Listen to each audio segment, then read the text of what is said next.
Welcome again to this segment of the Oregon Voters Digest. I'm Bruce Broussard, your host, and I tell you, we're going to talk about the issue of race. I mean, we're getting right into the political season right now, and race is an issue. And so we had a couple of components here that are basically getting into it, and it was a very timely situation. So we've got some things that we want to talk about. I'll probably do a series on on the whole issue of race during this political arena. We're going to take advantage of that aspect of it. So what we're going to do is that we're going to start off with, we're going to give you sort of a little snapshot of what they're doing it from a national perspective, and then we're going to come back here from a local perspective. And so what we're going to do, we're going to start off with now. Let me show you this trailer. This trailer that broadcasts nationwide on YouTube and Xfinity. And so we're going to go on and do that, and then we're going to get right back to the show. Okay, here we go. It's a who we are, and the guy who was doing most of the talking was a guy by the name of Jerry Robinson. Yeah, Jerry Robinson, right? Okay, good. Let's go and get that. We had been on a path toward racial justice that was amazing.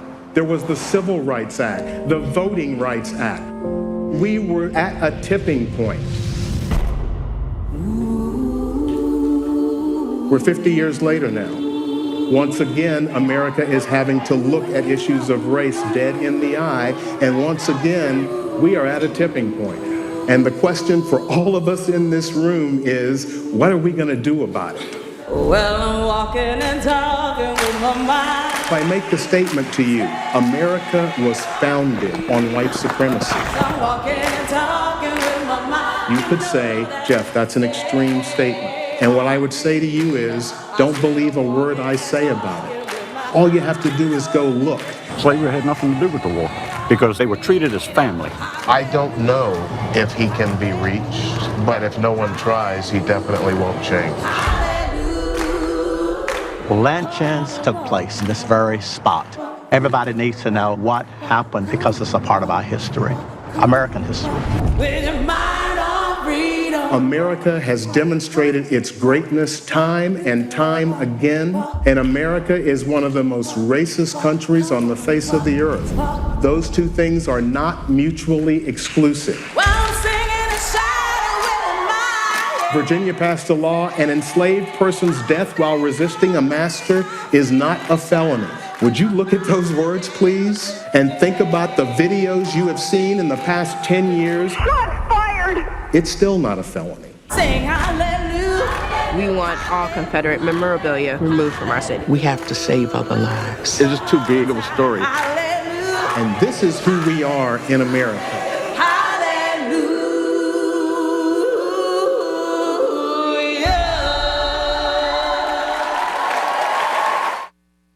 Campaign.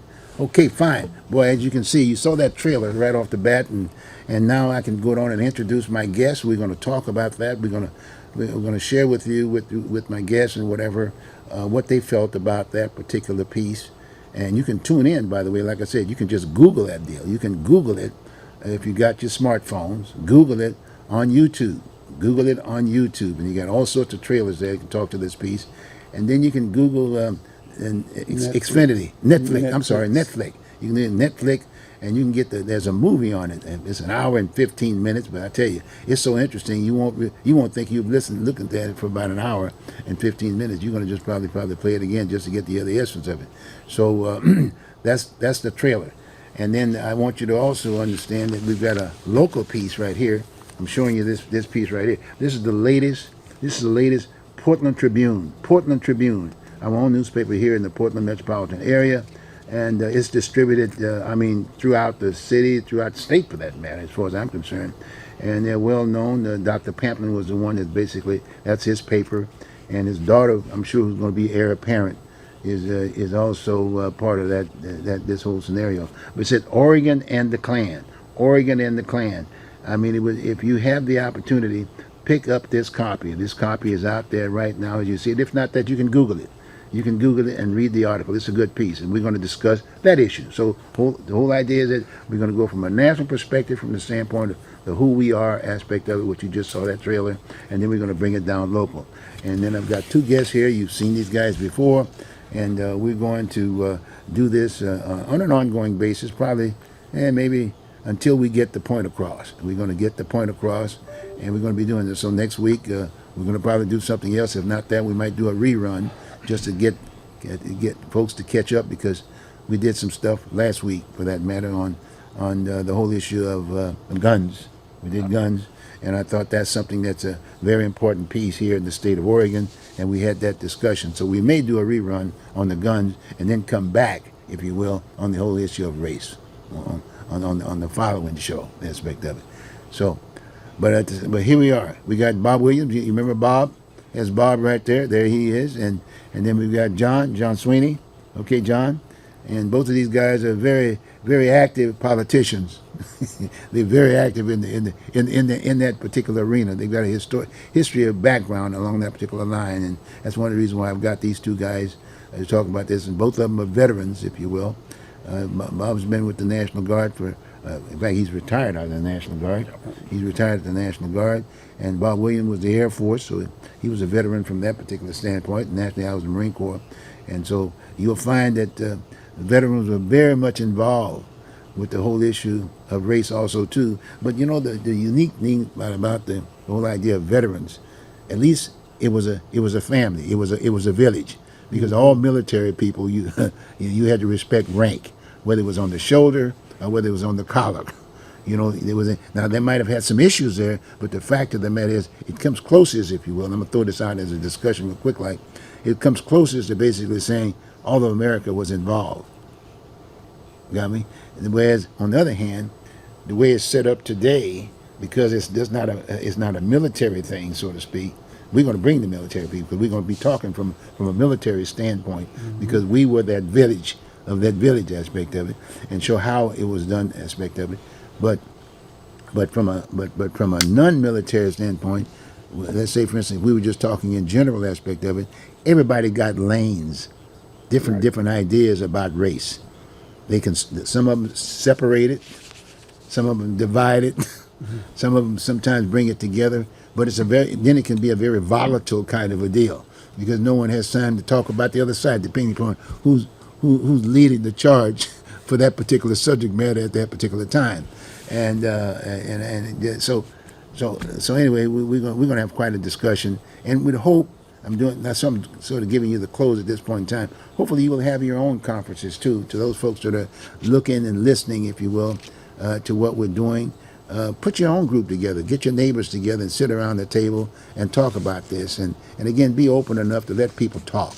Let people talk, because that's what it's going to take. It's going to take us all communicating here in the USA and here naturally in Portland, Oregon. And you can see why we're going to be doing that along that particular line. Very, very, very important. So with that, what we're going to do, I'm going to start off with Bob. We're going to start off with you. Okay, let's take the national thing first, the who we are, and I mean who we are, and I'm thinking that our brand may be who all of us are. You know, yes. Who all of us are. Who all of us are. Now, like I said, we got a brand who we are, but we got an all of us. Right. You know, and in our particular case, we want to talk about all of Portland to a certain degree, and go from there. Bob, what do you think about that national piece? Well, the national piece is very educational. Okay. It gives you not a partial idea of what went on. Of course, he didn't get to every aspect of slavery, but he did get to some of the important parts. And one of the things that I like is the fact that he points out different things during history that we've been misled and don't understand or didn't know. And that was a good thing about it. Living in Clackamas, I patronize a certain establishment there, and the people have gotten to know me because it's very few of people that look like me that go there, and I'm willing to talk to anyone about anything. And so we were taught, the guys are, three of them that I talk to often, the military. And they were talking, and one of the guys said why he was a Trump supporter, and the other one told him, why he was, well, he called him stupid, and I told him that wasn't a good word. But they did that. So a couple of weeks ago, I got a chance to ask them to watch who we are. They did. This week, all of us was there, and the guy told me, he said, you know, that was really interesting. It was so many things that I've been taught and was led to believe that are not, according to that, wasn't true. And why in the world would anybody think that a slave wanted to be there? And he just went on and on. And I mean, we were there for like 3 hours. And so this is not only teaching you history, but it's making you think. And that's the nice part about this documentary, is that it makes you think. And then it'll make you have a different, make you take a different look at the people around you. To give you an example, I'll take John. Just because John like guns, don't mean that John's a bad guy. Because I got a chance to meet him and know him. If I didn't do that, and someone told me, John, oh man, you don't want to know John. He he's about guns and everything, and he don't like black people. Bingo. Take time out to listen to, talk to your neighbors, talk to your friends, ask them what they think, ask them to watch it. They don't have to watch the whole thing at one time. Watch part of it. It'll make you come back. And then you'll know that just because a person is black, a person is white, a person is brown, that doesn't mean that they are what people have put that category on that color. They are human beings, and you'll find out that they're totally different people. If I were to ask you to cite maybe 2 or 3 of the pieces that struck you very informative and really gets the information out, what would you say? Well, the one piece is where he was talking to the gentleman that had the Confederate flag, and he was there because I believe in this flag. I believe in what this flag stands for. I'm like, and he talked about family. Family. He made the statement about the fact that the black people were treated like family. Yes. And I wanted to know where in slavery were we treated like family. Do you beat your family? Yeah. And so he went on there. But see, something happened in that piece that it's the way we act, not black people, but we, the people, react. And that is, we get upset because what the heck is he talking about? So for a second there, he almost lost it. And he had to get away. Thank you for talking to me. Thank you for explaining your side. And you have a good day. Okay. And he got away. That was one. Okay. The second one was where he talked about bringing it closer to us in reality. When now, who are you talking about who was saying that? Am I Jeffrey? Jeffrey, when he was talking, and he pointed out something in history where the president said that our president, was if he had been president during the time of slavery, he would have acted differently. And then and he said it was something, I can't remember all of it, but it was something about he was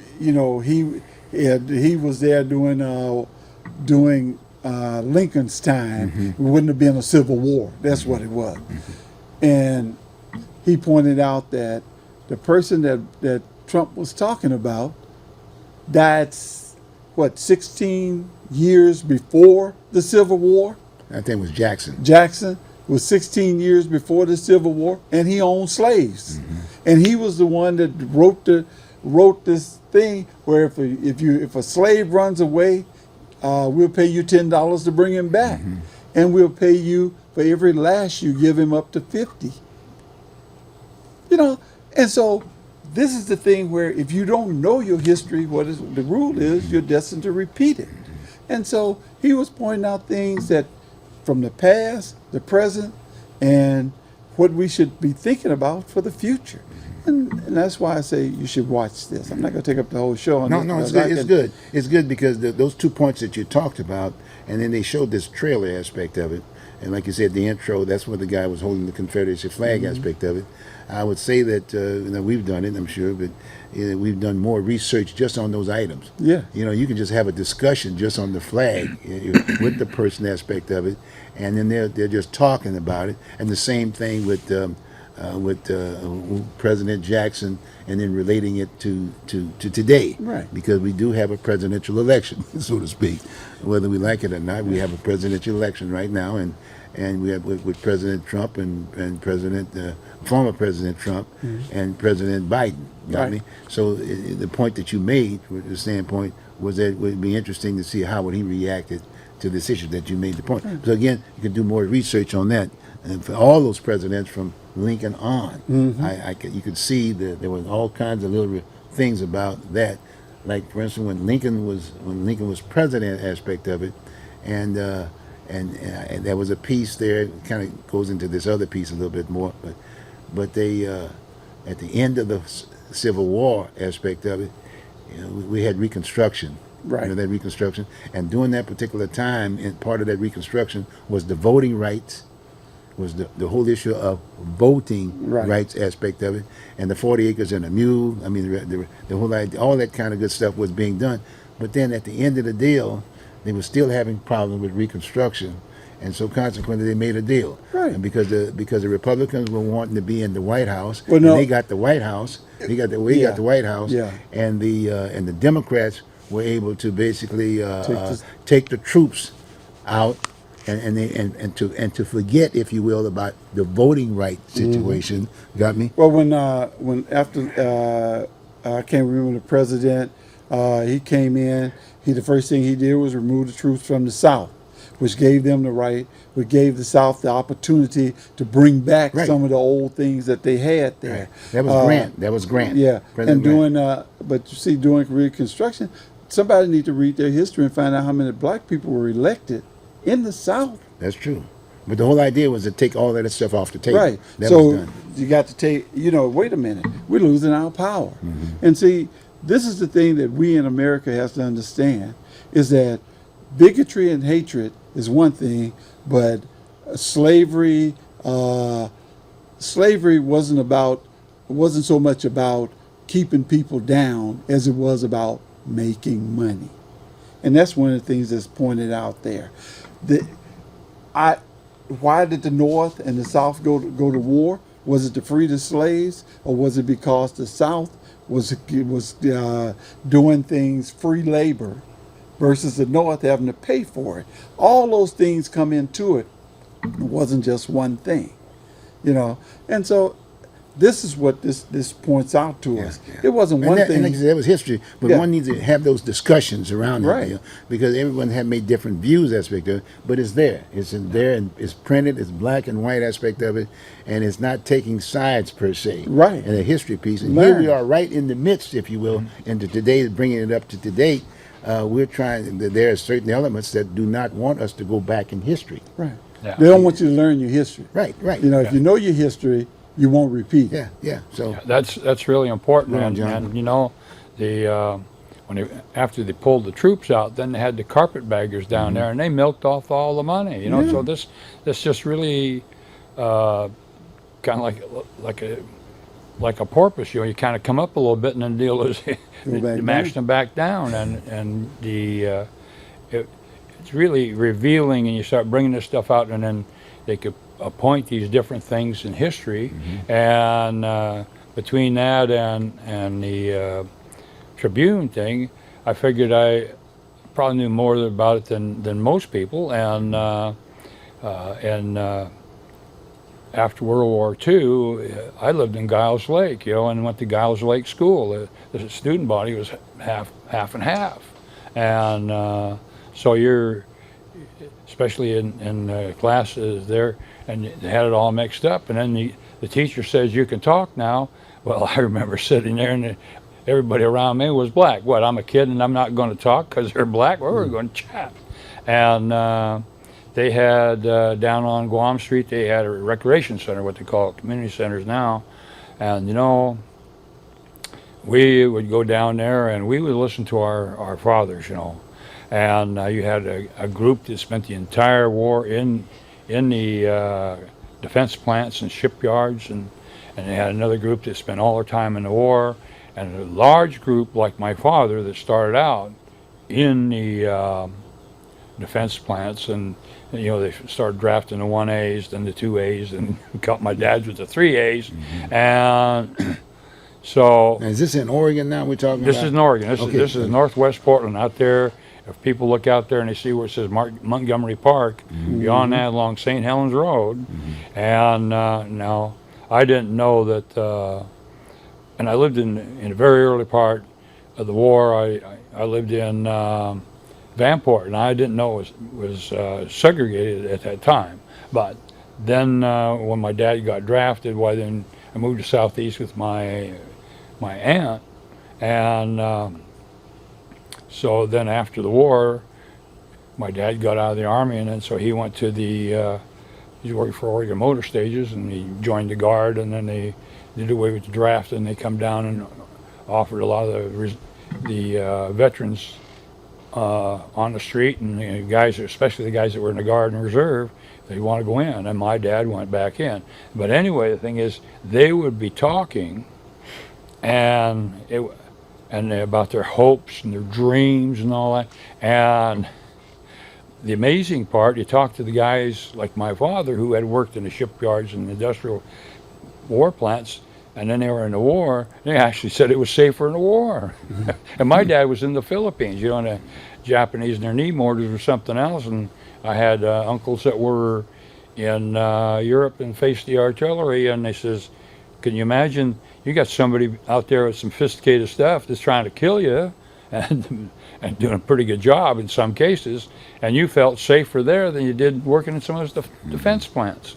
And so I had a lot of chance to, you know, the first to the fourth grade and talk with those people. And then when the Vanport flood, and I lived next to St. Helens Road, the white part. The black part was over there by the river. But when the flood came in, you showed up and you needed something. Well, you need a 2-bedroom, you need a 3-bedroom, or whatever it is. They'd look at an address and hand it to you. Well, next thing you know, I had black people living all around it, you know. So, you know, we were kids and all that kind of stuff. And, you know, and they'd sit down in the evenings and weekends and talking, and they talk about some of their experiences, and my dad says, one of the guys he became friends with he was in a transportation outfit, and he says, this guy could really drive a deuce and a half bringing supplies up. He said, so, but anyway, that's how that went. And then this, who we are is interesting, and like Bob said, it brought out more facts, more than I knew before, and looking at this Tribune piece, why you stop thinking how some of this could be. I mean, the enlistments in the membership in the 20s, the salesmen were getting a commission, and all they had to do was get some hotshot stand up there, and you know, you figure the communications and the literacy and all that kind of stuff, and next thing you know, this hotshot mayor or somebody is kind of in the crowd, why they want to join because they want to be upstaff, you know. So there was that, and you know, we were being in the military, and I can't remember if it was the first sandbox war or the second one, or then in Iraq, and the member of the press was talking to this Army sergeant, and he was black, and they asked him about, you know, prejudice and all that, and he says, no, same mud, same blood, you know. And you get to be, if you had something wrong, you know, animosity before, you kind of figure you all want to come out in one piece, and you cooperate or else, you know. And but these two pieces are really good, and as I understand it, the Ku Klux Klan started out as kind of a social deal right after the war because there wasn't much to do, and then the Klan found that they could scare black people. Well, then the deal is one thing leads to another, and then the troops left, and they got a chance to go back to the old way, and it's still that deal. If you don't know your history, you're doomed to relive it. See, and some people, they figure if they're an inch above you, why they'll step all over you. So. I mean, let me ask you. Okay. Okay. Now, again, if you can you identify? I know you talked about the flood aspect of it. Yeah. You talked about the flood aspect of it. Is there a couple more items? That was the Oregon aspect of it. But Yeah. let's get back to the national piece. Yeah. How did you feel? What maybe 2 or 3 things that really struck you right up front there? That Well, you, it was just something that you learned? started down here, and the guy has a real good delivery. You know, it's soft, comes out there, and you can really let it soak in. You know, he's not rambling or talking fast or ranting and raving. He's just laying it right there, and he's just pointing it out, and the visuals are good, and so it's really easy to absorb. And this is what you got to be for some people nowadays, because you know, you get a lot of people after they get out of school, they don't read anymore. Yeah. And what specifically? Give me two points, two pieces that you felt really struck you from from a historical standpoint, something you learned as a result of that, or whatever. When he areas. talked to the guy holding that flag, The flag. it was a good thing I was choking and I didn't have anything in my mouth. I was just, it's true some of the slave owners weren't as harsh as others, and some of them were just really, really extreme. And but it's his delivery, and then he was talking to that guy, and he says, like family. I mean the deal. Like I said, I was glad I was sitting down. Yeah. And just choked on it, the whole idea, and even looking at the Bible, and they talked about their slaves and something about owning people, it doesn't fit well, it just if you believe in America and the Constitution and the Bill of Rights and all that, it's just objectionable. I mean, I don't know how other way could you look at it?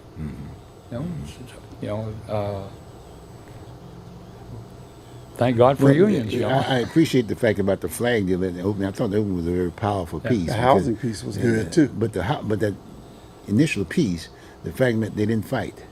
Right. There was nobody putting out guns. There was nobody wearing any guns, if you will. When those two guys were both Jeffrey and this guy that was holding up the flag, he didn't have a gun. And that, and the other, and they were having a conversation, and it was coming out. The guy with the flag was just exactly what was on his mind aspect of it, and Jeffrey responded accordingly. Both of them were like saying, "Hey," and so that's where we are, but it was progressive because it was in the 19th century, right? It wasn't in 1865. It was I think it was probably about 1960 up in that area, right? And that kind of a deal. So we come all this point, and here he's got these views, and so in all due respect, we're taking it from there. Let's put it that way. That's why we use the script and that piece, right? You got me, Bob. You had a point. Well, I think as you guys were talking, I was thinking about. Remember when his family wanted to buy a house? Yeah. And when his dad went, they wouldn't sell it to him because he was black. So his white friends had. Now that's the film portion. Yeah. That's the hour and 15 minutes. Yeah. I just want to make sure that they understand. Yeah. You want to see it. It was very interesting. Yeah. So they had to go in and buy the property and then sell it to his dad. I mean, at cost. So I mean, it all goes to show you that you don't look at a person by their color and determine who or what they are. It's by their deeds, by the content of their heart, and those are the things that struck me in this hour and 17 minutes that I watched this, is that, wow, his two friends in high school who was going to fight people because they were, and was upset because one of the principals wouldn't allow him to come in the gym. wasn't going to let him come into the gym to the basketball game. I mean, all these things shows that it's not everybody. You know, I can talk about things through history where it's been black and white. I mean, when A. Philip Randolph and Martin Luther King and all of them put together the March on Washington, there was white people at the table. General Motors, the unions were there, you know, and at that time unions were black, you know. So we have to get away from this. Let somebody else tell us about history instead of looking at history ourselves and finding out things. If you got something you want to know, look it up. Don't let somebody else tell you. Don't call me, because I'm gonna tell you to look it up. I tell my sons and daughters that all the time. Yeah, I know the answer, but I'm gonna tell you where you go find it. Well, a good point you made, because in all due respect, we're talking about an educational thing. That's why it's Right. so important, if you will, that because everybody's got different lanes. Everybody's got different meetings, if you will. And depending upon their background of history, that's basically, and a lot of times people tend to keep those folks out. Because sometimes people just can't agree to disagree Right. aspect of it. So I think that's a very, very important piece that you talked about, and I guess the whole piece, that whole hour and 17 minutes, so to speak, and the thing that I got out of it was the fact that doing what I've been doing for a number of years, aspect of it, having discussions on various different lanes and various different meetings, if you will, but no one actually putting a piece at the end of the piece to say, well, where do we go from here? Right. And that's, to me, that's what the film did for me. It basically said, okay, fine. They basically connected the dots and said, okay, put all the meetings together, so to speak, and they gave it hour and 17 minutes to talk about. Not for solutions, Right. but recognizing all of the issues. Let's say if it's a one-sided, maybe not as a 50-50 type deal, but the majority of it, but it was still history Right. of what happened along that particular line.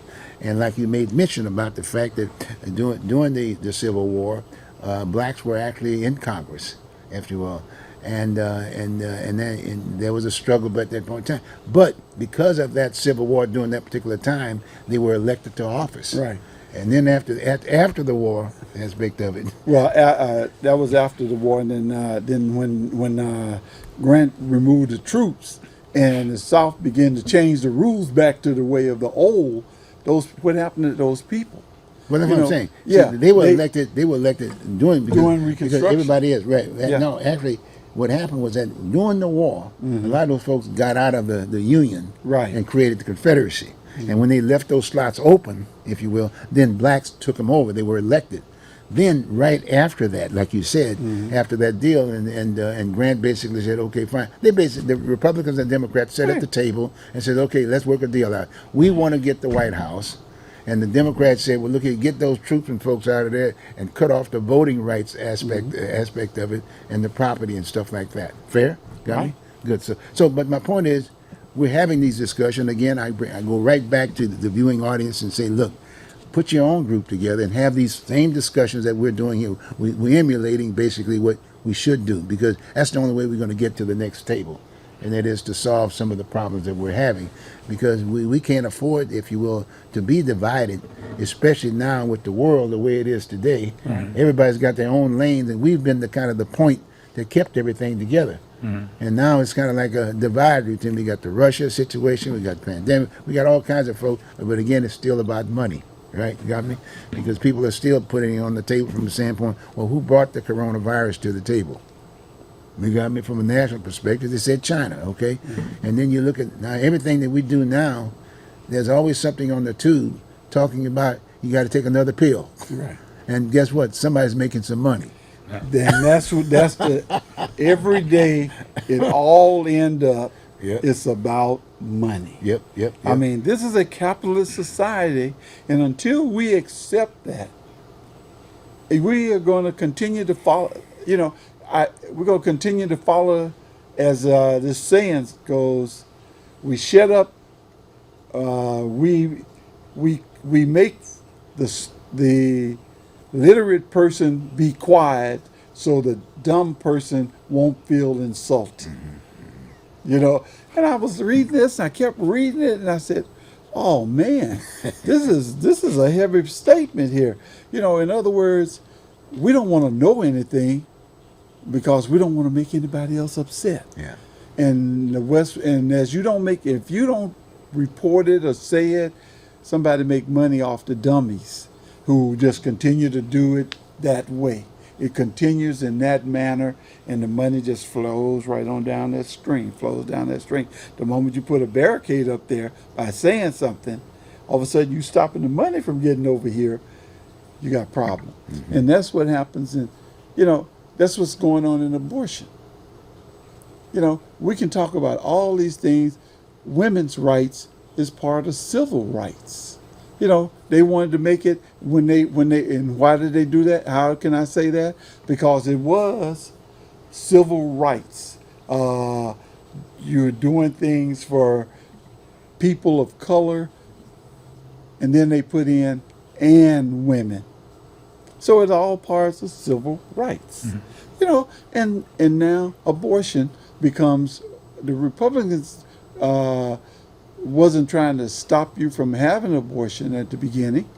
They were trying to stop the government from paying for you to have an abortion. But when the religious right got into it and they wanted to stop abortions, the Republicans saw votes over there, and they rolled over to, you know, they left theirs and went to theirs. Now they can't get out of it. You know, and it's just like when Safeway have a coupon and the business just floods in, they can't. And what happens when they pull that coupon out? Then all of a sudden, the business goes down. They got to come up with another bit of coupon and another. That's why you see there in the paper more coupons. You know, so you got to understand what we're in. We're in a capitalist society. This society is run by money. Well, 2 points about that. One, the capitalist society. We're the largest capitalist worldwide, right? Right. You got me? And I think and I'm just having a discussion as a result of what Sure. we're doing. The idea now is that can we afford other entities to become at that same time capitalistic? Yeah. And you ask yourself the question: how did we get to that particular point? I mean, for every loss, there's a gain. Yeah. Every Well- gain, there's a loss. Am I right? Go on. Well, you know, and the thing is, what gets me is these people that are against abortion. They don't want to pay for contraception. Right. In fact, there's a report just 2 Novembers ago, and by World Health Organization, worldwide contraception would cost $5 billion, would save $80 billion. That's investing $1 and getting $16 back. And the other question is, how many bright futures of young women and young men have been sidetracked because of an unplanned pregnancy? You know, they drop out of school or change their plans or something like that. And the other part is, if you look at abortion and gun control, those cross all social economic strata. Because you figure, well, a Republican has got to be pro-gun and pro-life, and the Democrat is pro-choice and anti-gun. Well, no, I'm a long-time gun-loving Democrat, see, and there's also pro-choice. But the thing is, there's Republicans. In fact, sometimes they had some far-right Republicans says, well, how can that Republican vote for Pro-life. for pro-choice? It's just, you check, they got daughters, and they're worried about their daughters going out there and getting knocked up. And one of the ways to have it, to compensate for that, is you make abortion legal and you make contraception available, because especially like the Nike thing, just do it, and next thing you know, you're doing everything, you know. So, You know, along that particular line, as I listen to what we've been having this discussion, for instance, there's something that needs to be again on the table, especially now with the whole issue of abortion. I call it family right. How do you keep the mindset to understand that the only way we got here was through family, the husband, the wife thing. I mean, it's sitting there. It's family right. So, but that component, who represents that, if there's a small number, if you will. A lot of times they've identified it in the religious arena. Right. So the theme is that's something that, again, needs to be discussed. How do you deal with the family? Because if we went on and I'm thinking about some of the discussions I've heard about the whole issue of abortion and that piece over here talking about the family right aspect of it. When you start thinking about the country, a lot of folks were looking at adopting folks to bringing them in aspect of But it. they bring them in from other Yeah, countries. but understand. But then a lot of folks who are here say we don't want those folks here. Then now you're talking about again about the race issue and different immigrants and whatever, and they're concerned that other folks claim the same. Wait a minute here. You know, here I am. We're living in a society. I'm paying the taxes and the schools, and these folks are coming in and they're getting the education now and this, that, and the other. Now they're getting elected to office. I mean, they're messing up my situation, my money. Well, see, people don't understand that the reason you have what they call inner city and other is because they label what inner city means. Inner city is poor and black and white. Yeah. Poor. And the others is the Lake Oswego, the West Lynn, all of that. The Beaverton, the Tiger, So you laugh. I thought Beaverton was a city, so if Beaverton High School, it must be an inner city school. Yeah. You see, but that's not the way they look at it. So we now understand the label of inner city. And so when you start they don't want to mix. Why they don't want to mix is simple. I don't want your kid to be going up against my kid. If I can hold you back so my kid have an advantage, I'm going to do that. So I'm going to put you in a more dilapidated school. I'm going to put you in a school with less qualified teachers and and everybody has to hustle, and they get, I don't care what anyone say. If you hustle every day to try and teach a child, eventually you're going to stop hustling. But didn't they react to that from the stand in the legislature by saying the money follows the kids now? Yeah. Right, that's where it's at right now. Yeah, But and now they're- they're still trying to find how do you recruit the people to do the teaching. Right. Well, and look at recently it says that the Portland schools, the number of students are going down, and so they're going to have fewer teachers and they're going to have bigger classes. And they're talking about having 32 kids or so. And now my experience is in a classroom, okay, 30's good, and 31 not too bad, but 32 is not the straw that broke the camel's back. That's the whole bale of hay. Because as a student, I could feel that 30-second kid made a big difference. 30-second kid, and and then the welfare system was working. You have a poor family come in and they get on welfare, and then the welfare worker comes over to the woman and says, you kick him out and you can get more money. Hey guys, tell you what, we got about 15 more minutes. Let's spend a little bit more time on Oregon now, okay? Let's do the Oregon. Remember that I showed this right at the beginning of the deal? Oregon got me and the KKK. Okay, what do you think about that? I'm going to start with you, John. What do you think about it? Well, I learned a lot. Like they were going out there doing a recruiting, getting a commission, and you're working 80%. Oh, Wow. yeah. Wow, and it's You gotta, like the slave deal, it was $10. That was a lot of money then. So these guys are getting, I don't know what the dues were, but you're getting 80%. I mean, there's a lot of incentive, and all it took was getting a few civic leaders up there to kind of join. The next thing you know, the sheep follow. and I understand it's cited, what, was it 1 million people right off the bat? It was A million folks. Wasn't it 1 million or 100,000? What was it? It was 100,000. It was 100,000 people, but 6,000. They came in to recruit, and it was 6,000 immediately. But see, what people don't understand is that the Klan is not stupid either. No. And so these people in Georgia, these people are from Michigan, down in California, over in certain areas of California. When they sent these people up here, they knew what Oregon was about. Yeah. They wasn't coming to some place where they got to try and convince you to be a Klansman. These people that was here came here for a reason. And people don't know the history. They came during the end of the Civil War, when slaves were freed and they were coming in and taking the jobs in the East and the South for money, and these people had no jobs because they could get the slaves for less money. Yeah. They came west. And they made rules in the West, in Oregon, that said no black can be on this side, can be caught in Oregon at sundown. Yeah.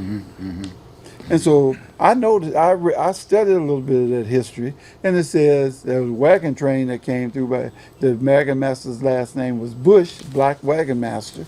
They came into Oregon, and the sun was setting, and the Klan and everybody rolled up on them and told them, "You can't be here. You got to cross the river." And they had to cross the Willamette in parts of the Columbia to get to the other side before sundown at night. I mean, because the sun was going down, they had to do that at night. That train went on, and they settled and made Centralia. But that's another story. But so the people that came to Oregon came because they were getting away from the slave. So why am I let black people in here? So let's scare them with the Klan. So the Klan realized what these people was doing and why they came. They sent theirs up here recruiting. There was another point that was made about the Smart. scaring them. You said scaring them how? How did they do that? How'd they scare black people? Well, they would hang you. They would shoot you. Okay. They would drag you up and down the road. They'd burn your home. They'd burn your crop.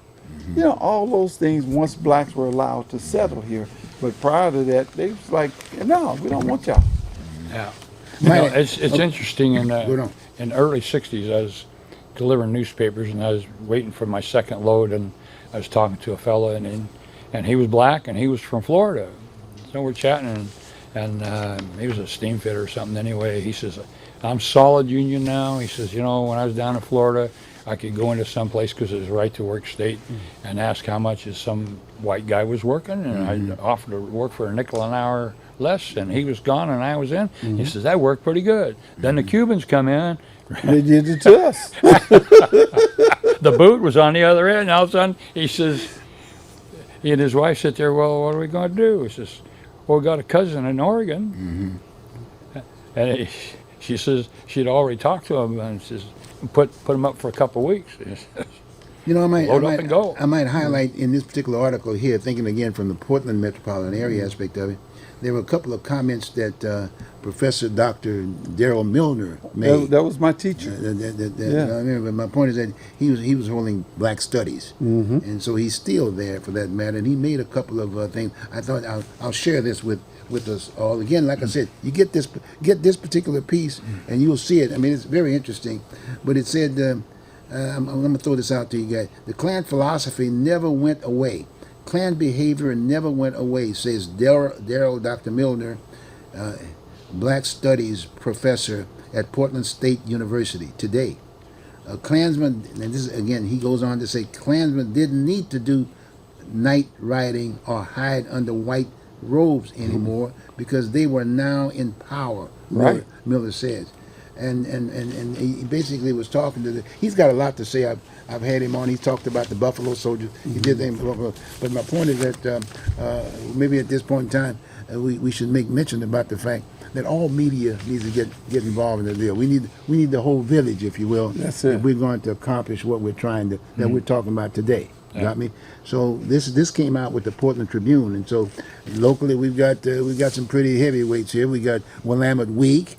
We've got the Oregonian, and naturally the Portland Tribune actually sends a lot of community newspapers out, so they hit quite a bit of folks or whatever. You got the community newspapers aspect of it, and so hopefully they will join forces in coming up with the history within their respective areas aspect of it, and throughout the state. Grants Pass, and they cited some of the areas that were really heavy along that particular line. And Dr. Milner, for instance, Black Studies, you know, that's a historical piece right off the bat. In fact, I'm going to try to get him to come on the show and just kind of bring everybody up to date on the local history. Because it looks like he's got some more things to say about this particular area aspect of it. So again, like I said, from an Oregon standpoint, again, let's go. Bob, what about you? Well, what are some of the little? Again, we touched it a little bit on the beginning and whatever. Again, from this article standpoint, what were some of the other things that sort of? Well, the article kind of points out how things came about through the history of Oregon.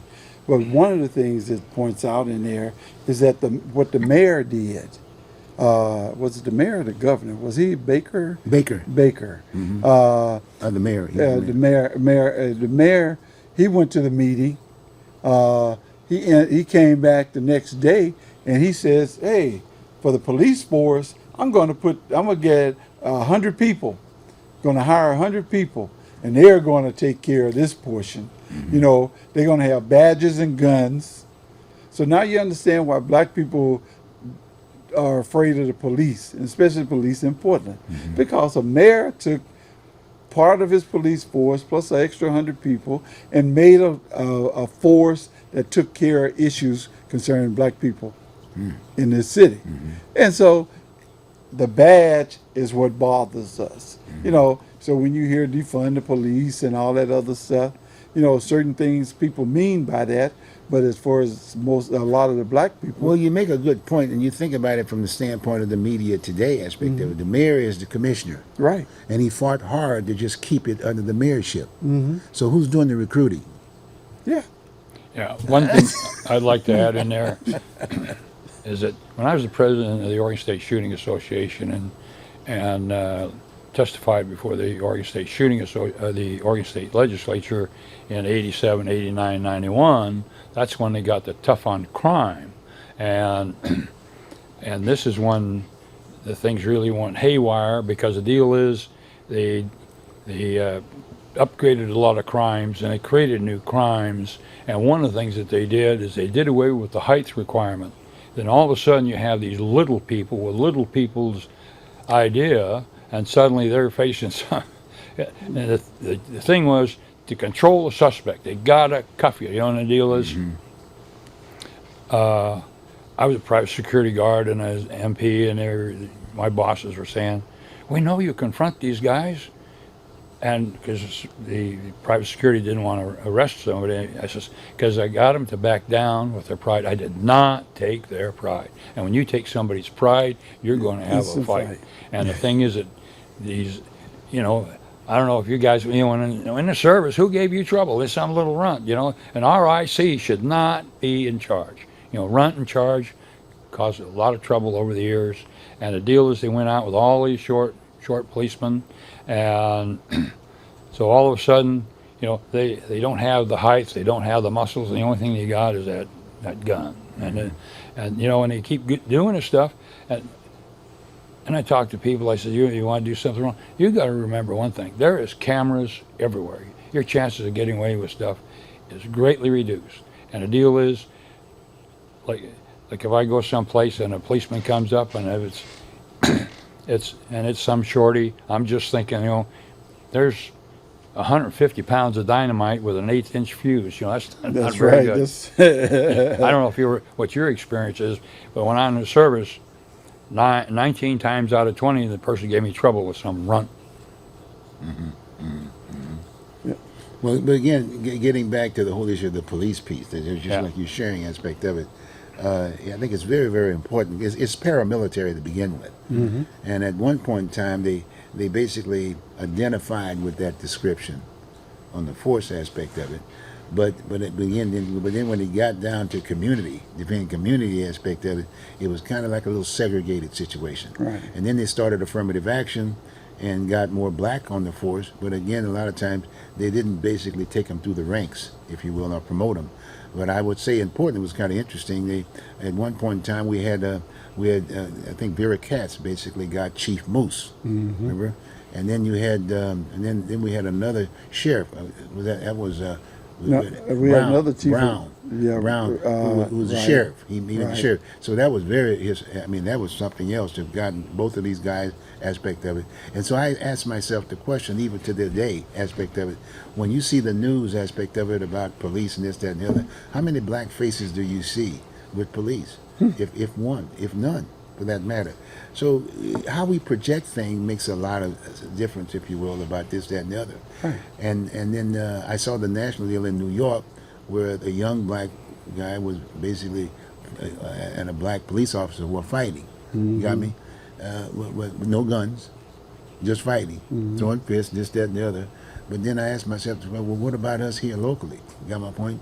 And like John was saying, you get folks who maybe go through that training aspect of it, but they're still just regular human being, and you get scared. And then you look at the news, and those are real bullets. Well, one of the things is you got two, say you're on a panel to hire somebody for a policeman, and you got two people come in, and one says, I want to get the bad guys, and the other one says, I want to help people. That's the one you want. Yeah, but it's who sitting there making that decision. That's right. But the thing is, That's if you have You the better influence, look like me. That's what I'm saying. It's gotta be. I don't care if you're purple with Yeah, chartreuse no, stripes. but- the No, deal that's is- what they've been doing. Yeah, but- is you got to look like me, and you got to say something that I can Yeah, justify hiring you. exactly. You know, I've been on those hiring committee. I was on the committee that hired the general manager for TriMet twice, and well, 3 times really, and it was funny what people is expecting. The reason I was there because I had a different perspective. Well, you were black. as to what mean, I wanted. But make sure you understand. Yeah. You were black to begin with. Oh yeah, and I only had 1 vote out of 5. Okay, no, but I'm just So saying. it's But I'm just saying the way Yeah. if you were to ask anybody at this point in time, you would say, well, the reason why you were there is because you were black. And I'm just saying we got to go beyond that point. That's what Right. I'm saying, and that's kind of what we're talking about and where we want to go, because that's one of the reasons why we're going to keep talking about this subject during this political season, if you will, of the election to get folks to the table. Because as you know, we got about 2 minutes. As you know, we got three women running for governor. Got me? Right. And they're sort of like identified, with, if you will, as a minority to a certain degree. Well, somebody need to ask them the question Well, about what do you think black people need to do in order to be better treated and have more opportunities in this society, or in under your leadership. and other minority groups. Yeah. You know what I mean? The whole nine yards. Well, you know the rule. Yeah, you know the if rule. black get it, everybody get it. Yeah, that's right. Yeah, that's right. That's right. Well, that's right. I was a supervisor with the Portland Parks, and I had a lot of seasonals, and they were working about 5.5 months, and the tests were coming up, and so I didn't care whether black, white, or woman. Anyway, the deal is, I says, this is some of the things that you're going to need on these tests. In fact, some of the other guys says, well, why are you having doing this project? Well, one was using a wheelbarrow. He figured, and we had equipment. I says, because they got to use a wheelbarrow on the test. And there was tricks to using it, and I got more of my seasonals became permanent than my contemporaries. Right. Okay, that's a good note to maybe end up at this point. Again, like I said, join us next week, and we'll have something else to talk about this particular issue. Hopefully, we might get a candidate or somebody. I think you got someone in Clackamas. I should get a word. Get her to come on in this deal, and we'll do that. Maybe you'll talk to her about what we've been talking about, and she could address that particular subject matter. Oh, yeah. I appreciate that very much. Again, thank you very much for joining us. And as I indicated to you before, please get to your other groups or your neighbors and this, that, and the other, and have these discussions. They're very, very important. We want to thank Open Signal for giving us that opportunity to do this, and also to get the other medias to write articles in those papers. Come on, Willamette Week. Come on, Oregonian. Come on. What about the Scanners, the Observer, all these other entities? Okay, fine. Have a good evening. Take care. We'll see you next week. Take care. Bye. They had a couple of my black temp.